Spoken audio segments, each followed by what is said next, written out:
a lamp up there. Yeah. I'm trying to get it so it doesn't just blow me out. So I'm gonna actually this is how OCD I am. I'm gonna try to tape a piece of paper to it and kind of mask so it fuses it some.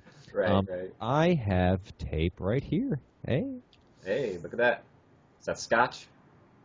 It's yes, it's double-sided scotch. That's like my dad always said. I like my scotch like I like my women. 15 years old and mixed up in Coke. Stick, you son of a. Okay, see, even if my pale self is up close. Well, at least then you look closer to the Joker in that case. Proud of yourself? Huh? I'm very happy. So my first question for you, Anthony. Thanks again, by the way, for doing this interview here. I really appreciate it. Gladly. Yeah, it's a real pleasure already. It was easy. I just turned on my computer and everything was already set up. I didn't spend 10 minutes trying to get the light right or anything. It's like magic. You're widely regarded throughout the internet as the definitive Joker cosplayer. What drew you towards dressing up as him, and are you a fan of the Batman franchise as a whole? Oh, well, yeah. Well, that's why I kind of got drawn to it. I grew up on Batman. My whole childhood was I was born in '85. So throughout the late '80s through the early, mid, and even late '90s, that's when all the Batman stuff came out. That's when, the first Burton film came out. Then, of course, Batman Returns and the Schumacher films, which, as a kid, they were more enjoyable than they are now. I'll admit that. Although even when I was 13, I saw Batman and Robin, I thought, this is crap. Batman the Animated Series debuted, I think, on Fox. Wasn't it on Fox? I think it was Fox when I was It might have been on Fox at one point, then WB on another. I forget. I think it might have been a WB Kids thing too. Might have, but I just remember it debuting. I think 91 or 92 when I was a kid, and I just like everyone. I fell in love with that show. It was beautiful and went direction that everyone I think had always wanted something like that to go. And even the Nolan films started coming out at the end of high school, or I think when I started college. So it was just always there and always a part of my childhood and my upbringing.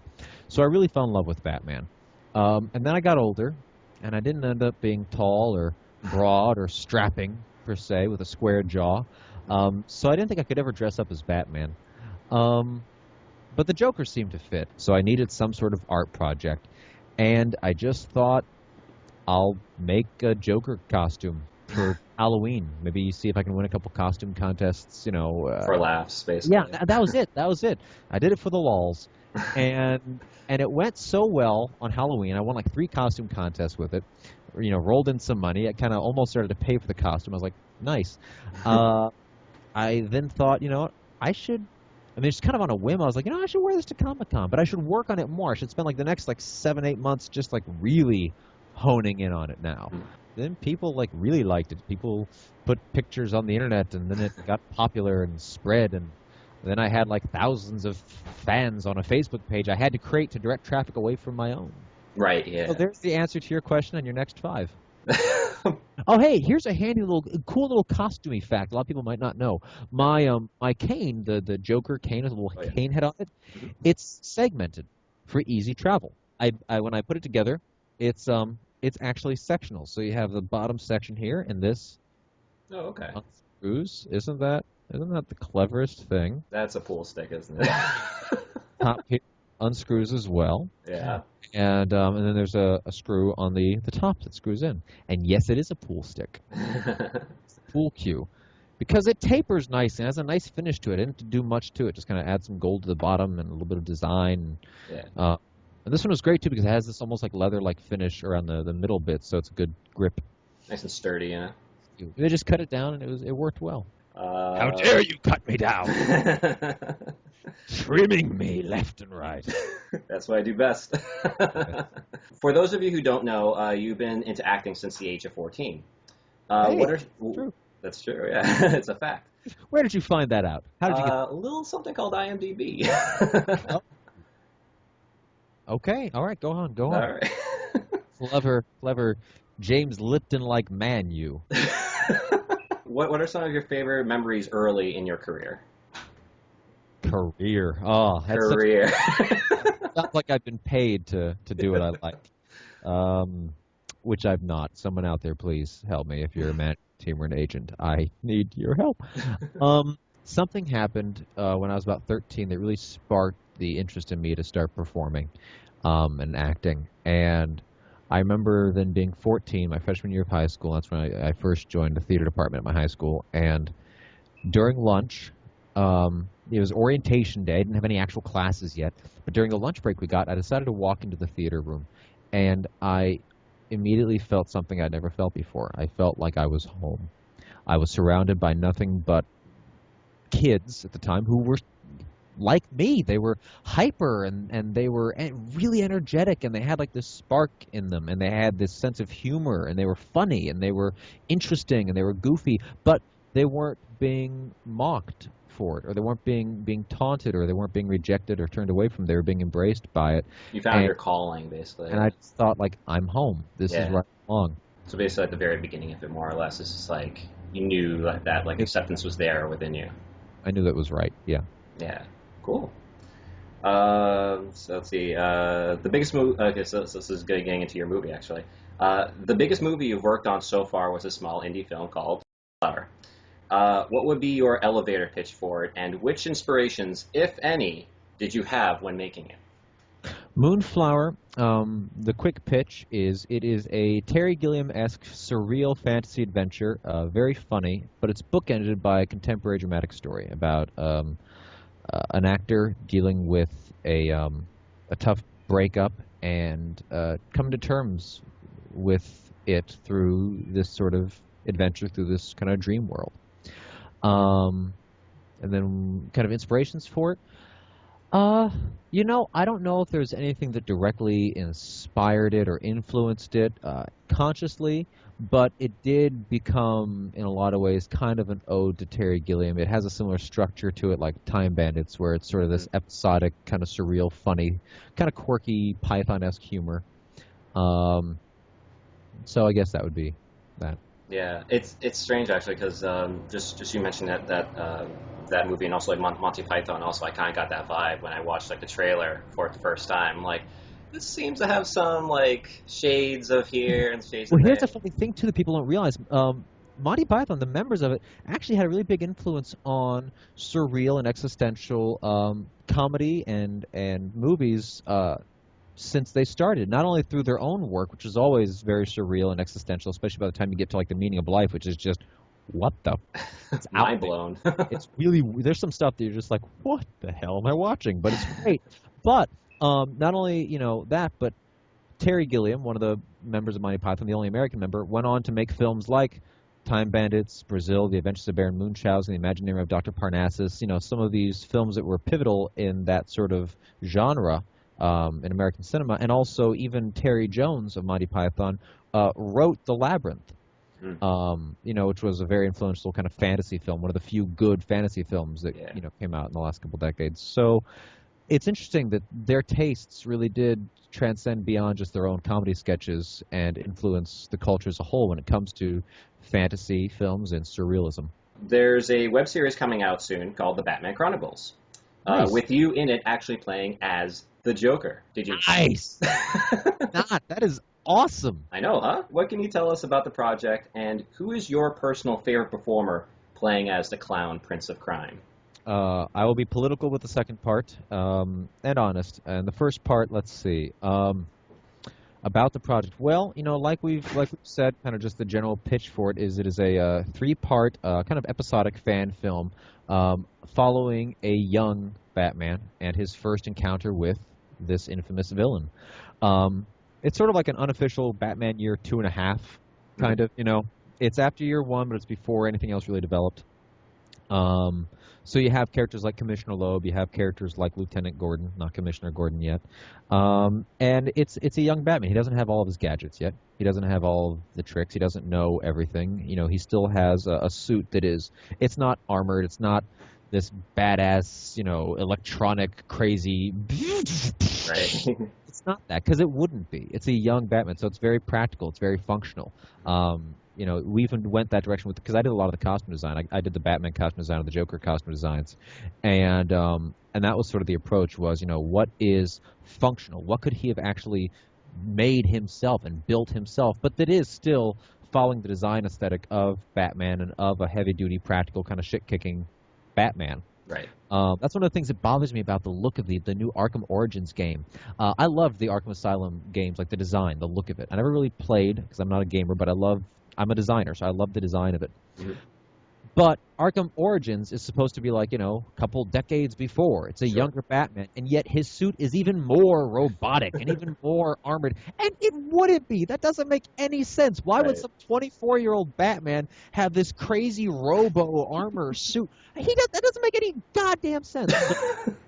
To the designers, the costume aesthetic, whatever the designers of that game, I don't know if it was your decision or if it was probably the people over you saying you have to make it look like the Arkham games because those are successful, which is probably the case. Right. Still, tone that suit down. It doesn't make any sense. Think. Think, man, think. Damn it, think. No, that's the thing. Great character design. It only has a great aesthetic and a theme, but it also makes some sense. At least a little part of it has to make sense. Yeah. And that just doesn't. So, yeah, it's a great little story we're making. Amidst the mini rant that you just Rant about costume design in Arkham Origins. Oh, have you seen the Joker costume design in Arkham Origins? He's like he's a little wild man-ish. He's a little, but he has like a vest and a coat on and no shirt. Yeah, it's kind of like if you know like that newer Batman series, I think it's called The Batman, like with the Rastafarian Joker. Like it almost seems like somewhere in between like the regular Joker and like that, Don't get me started on the Rastafarian Joker. Goodness. Oh, Jesus. Continue. So second question. Mm-hmm. The next question is, of the performers who have played the Joker, who is my favorite? I really can't pick. It's both for reasons to, be kind of political about it, honestly, but also because everyone has brought something to it and everyone deserves the respect. Cesar Romero was the first to do it and did it very well. I mean, there's never been a weak actor in that part because you can't. You can't have a weak actor in that part. Jack Nicholson obviously did a brilliant job and was the first to do, a heavier, more realistic, grittier version, but still staying true to the comics. Mm-hmm. Then, of course, Mark Hamill's vocal performance is legendary and brought so much to the character that people are so attached to that, honestly, if people ask me on Facebook, like, every day, like, do you do the voice? Which kind of bothers me because when you read the comic books, it doesn't have a button you push for sound. Right, yeah. But what they mean is, can you imitate Mark Hamill? Because he's just so infamous for this performance. He's an iconic voice for Joker, yeah. Heath Ledger, unquestionably took the character in such a brilliant, dark, and gritty direction between him and Christopher Nolan. The way they went with it was so new and fresh. And that's the thing with anybody who plays an iconic role like that, whether it's the Joker or if it's, Hamlet or something, you have to do your own thing with it. You have to do something new that is your way of doing it, because if any slight ounce of you is kind of imitating a predecessor, you will be ripped apart and criticized. Right. But that's the job of any actor, is to interpret a role as they see it. The way I describe my take on the character, I guess, I'll just say that, I'll just describe it, is sort of like, it's almost joyfully angry.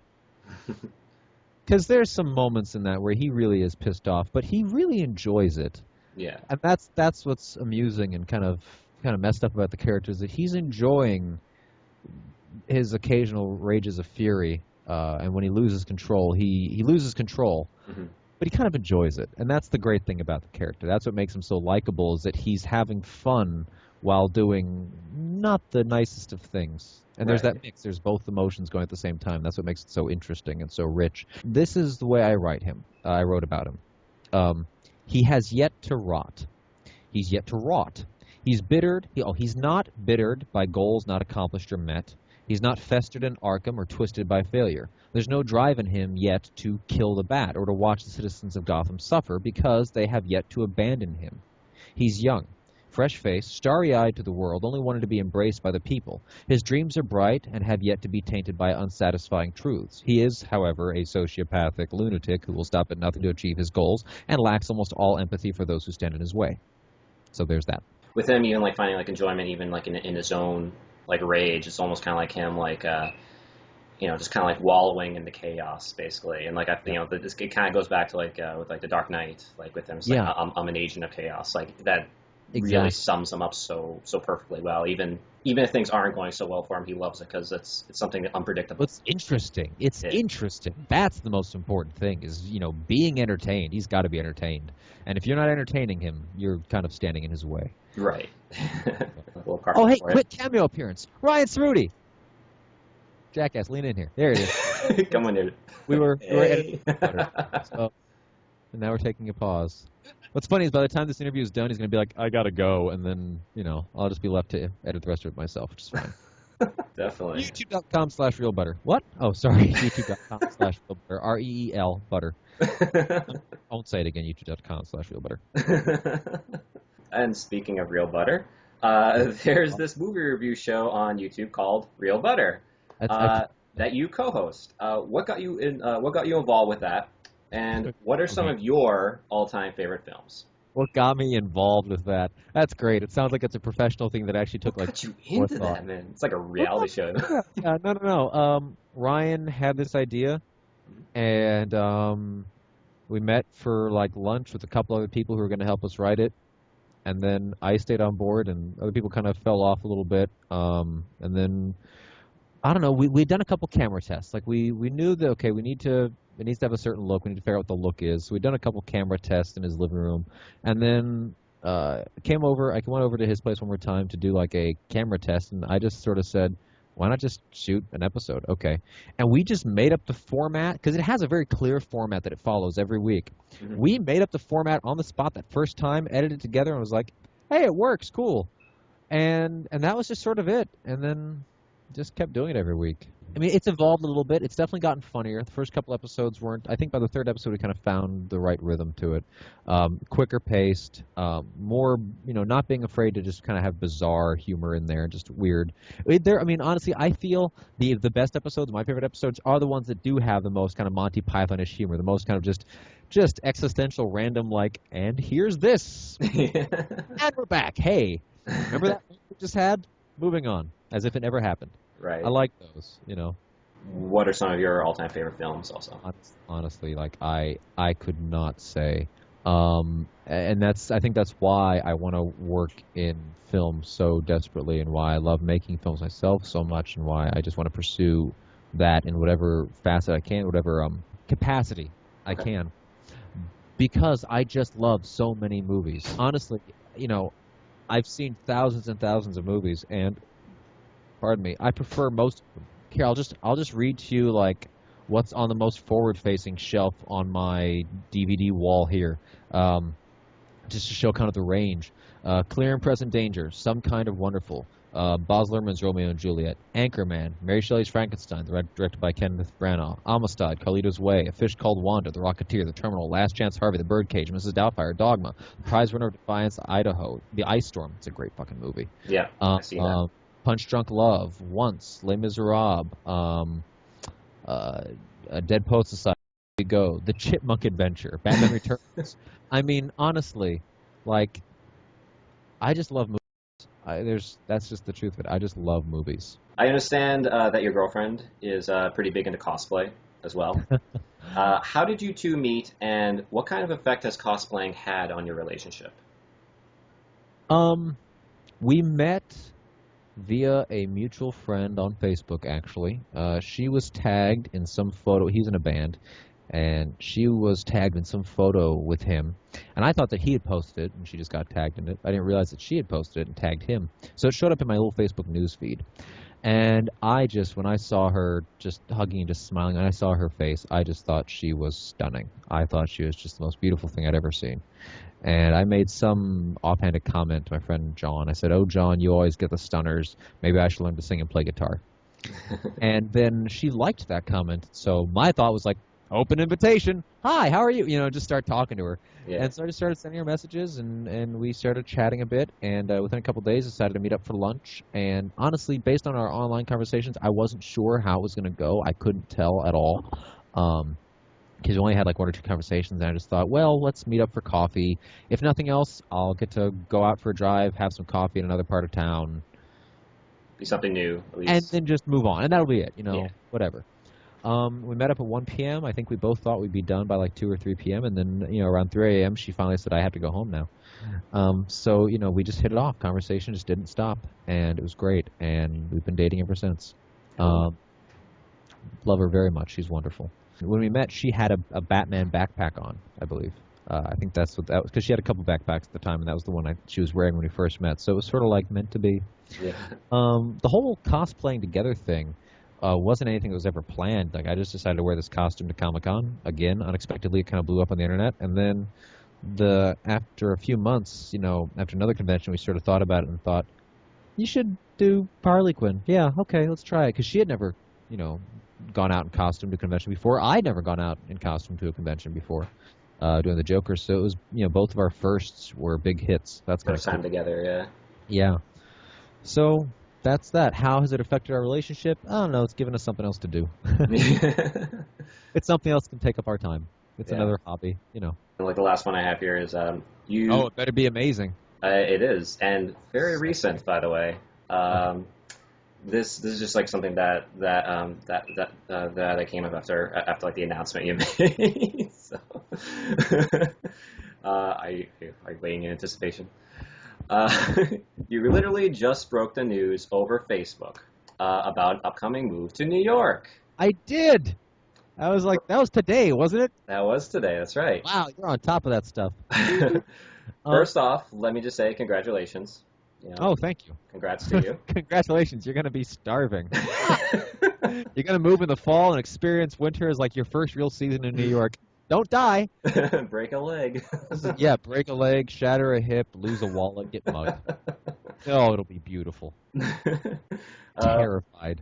I actually shat a brick. There's a small house behind me right now. There's little people living inside of it. There's smoke out of a chimney. A wolf blowing it down. Yeah.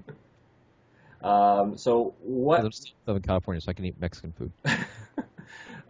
What can you tell us about, like, your motivations behind making this move? I spent 2 weeks in New Jersey, staying with the family of the director and producer of the Batman Chronicles, because we shot it in Brooklyn, actually.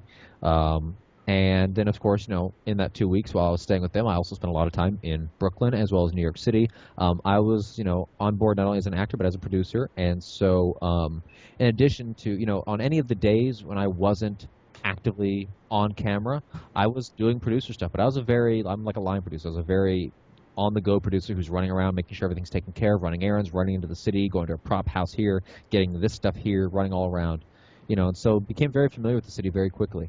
I just fell in love with the city. I love it so damned much. I really do. I need to live it. When I was 13 and I went there, I was raving about it for like a year, and I've always talked about it since. When I went there again earlier this year, I fell in love with it. And after spending 2 weeks there, it's like I can't not live here. I really can't. I also, I felt like I made some really great connections with people there who worked on the film, not only directly, but even people who were brought on board while we were there, people who, we had to find some extras for that weekend or whatever, and just got along great with them, some of the other actors. I got along with, anytime I'd work with some artist on this film, whether it was the director of photography, Dominic, who's just a brilliantly talented artist, or, even people who would supply like costume pieces or props or mustaches or whatever else we needed, I realized I hit it off so well with these people. And it was that same feeling from when I was 14 and when I was in high school. It was something I haven't felt since that in almost 14 years, which is, this is home. Mm-hmm. This is where I need to be. This is where Comes full circle. There are so many opportunities here that, honestly, San Diego is a beautiful city. It's a great place for artists to retire. It's not necessarily filled with opportunities to grow and advance and pursue your dreams. It's a great place to go when you've dreamt and now you're hanging out, in my opinion. And I love it. I mean, San Diego is my home. It'll always be my home. But New York is where I need to be right now. I really feel that way. And so I'm going to go. Alyssa, my Harley, and I are doing everything we can to save as much as possible, because we're going to be unemployed and scared shitless. So, like, I feel like I should start an Indiegogo campaign of like, move the Joker to New York. Anybody want to have the Joker in New York? Help move me here. I need to raise whatever $1,000. You would get backers. I know you would.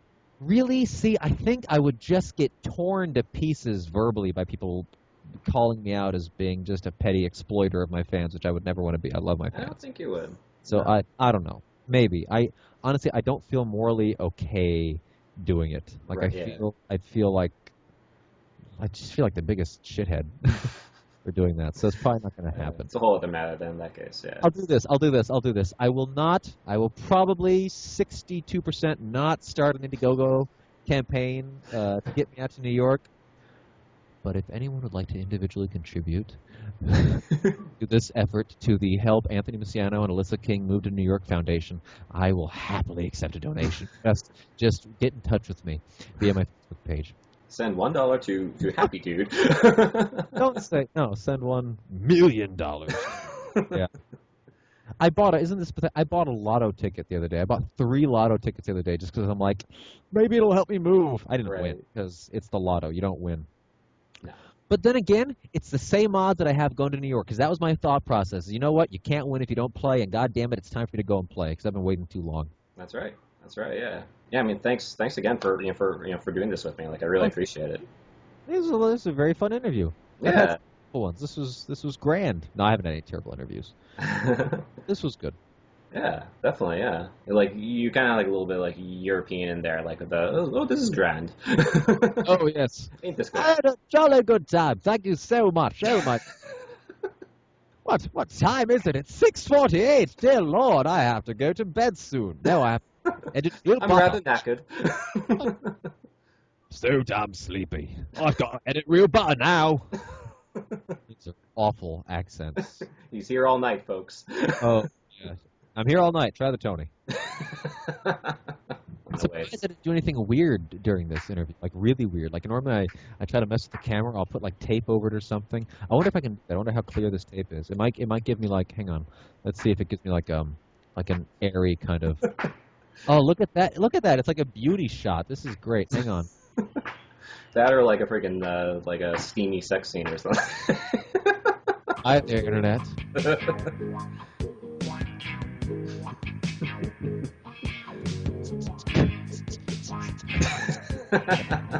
Not gonna happen. It's just squish and fur, and it's not what people imagine. It's really not. I've seen some fan art, and it's not that great. But to those fans, wait, I want to see. Hang on. This is the first thing my baby will see when they're born. Ready? Oh my god. Hello. Oh, boo, boo, boo, boo, boo. You need to cut me off. If you don't say goodbye, I just ramble. That's on. why that's why I still have a recording so I can catch all the rambling and the What craziness. about there's that I could share? I'm trying to look around my room now, like what I could entertain you with. I have puppets. That no, like puppets. Like I like puppets. I have like 6 puppets. Should I have ever mentioned that out loud? I just did. There's a turtle. I'm guessing they're not like sock puppets then. Hi. Hi, how you doing? I gave him that tongue. He didn't come with that tongue, but he needed a tongue. Isn't that nice? Nice a pink, new tongue. pink felt tongue. Look. Hi. Traumatized. It's both the Joker faces that I do at cons. Hey, or there's the frown. It's not. That's all it is. What else? What other puppets? I should stop sharing my puppets. Ooh, we could have like a really trippy like psychedelic moment. Hang on. Oh boy. Skypeception. Exactly. Oh, that's crazy. The window into your soul. They try another dimension. That is nuts looking right now. It's sound. Dimension of mind. You see a signpost up ahead. Oh my god. This is strange. I like the idea that nothing that I'm saying is going to be in the final cut. Like this is all it's going to be. Just You never know. There might be this, like this, or you might do the opposite. You might do what we end up doing with Real Butter half the time, which is cutting out all the actual content and just leaving random shit because the random shit's more entertaining than the content that we tried to get right.